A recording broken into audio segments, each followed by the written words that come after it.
Salut. Aujourd'hui, je vais te montrer comment démarrer et conduire la Suzuki Acros. La Suzuki Acros est un grand SUV construit sur la plateforme de la Toyota RAV4. C'est une hybride avec plus de 300 chevaux. C'est une voiture puissante, très réactive, mais aussi très économique. Elle possède un moteur électrique grâce auquel on peut rouler sans essence sur environ 74 km. Et la consommation totale se situe entre 3 et 5 litres. Commençons par voir comment démarrer la voiture. Tout d'abord, assure-toi d'avoir la clé à proximité, de préférence dans ta poche ou dans ton sac. Appuyez ensuite sur le frein et le bouton. Commencez. Le Suzuki Acros n'est disponible qu'en une seule version. Ce processus sera identique pour toutes les autres voitures. Une fois que vous avez démarré le moteur de votre véhicule, pensez tout d'abord à attacher votre ceinture de sécurité, puis appuyez fermement sur la pédale de frein. Maintenez le bouton situé à l'avant du levier de vitesse et enfin, engagez le levier pour sélectionner la position drive afin de pouvoir avancer. Pour être prêt à 100% à conduire, règle aussi les rétroviseurs afin qu'ils correspondent à ta posture.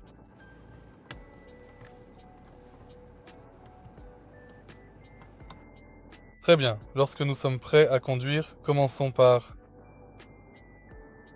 le frein électrique. Appuie sur le frein, puis appuie sur le bouton P pour le désactiver.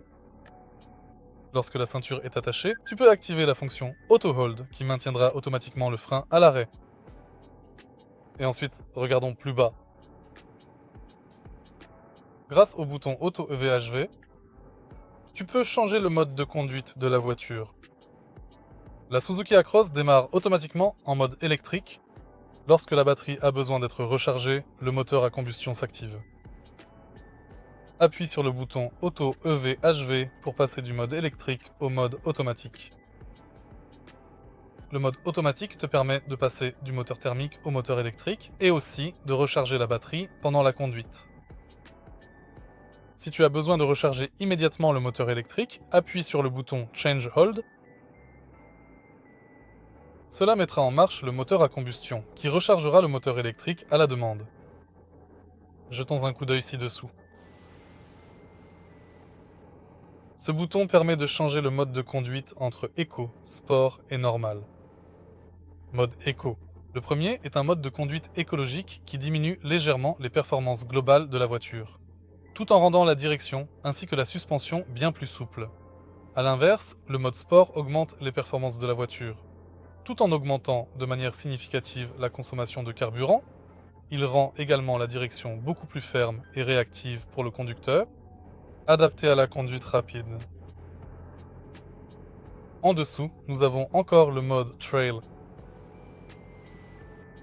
Le mode Trail est généralement et principalement sollicité sur des surfaces particulièrement glissantes et instables, comme la neige épaisse ou le verglas, afin de commander de manière proactive l'activation du moteur électrique ou thermique, dédié spécifiquement à l'essieu arrière de votre véhicule.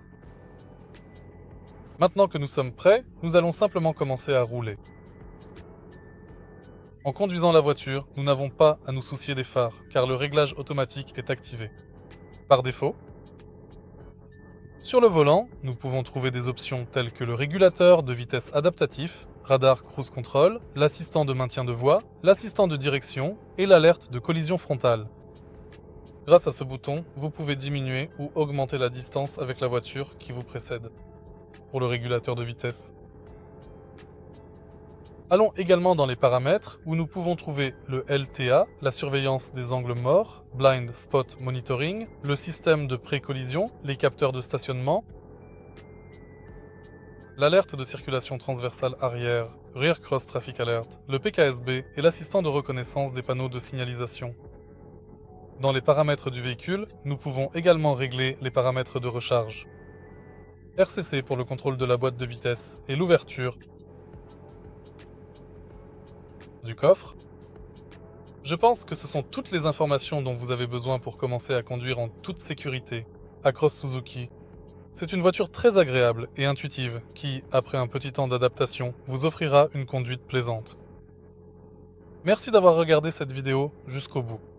Si vous avez trouvé cela utile, n'hésitez pas à liker, à vous abonner et à commenter.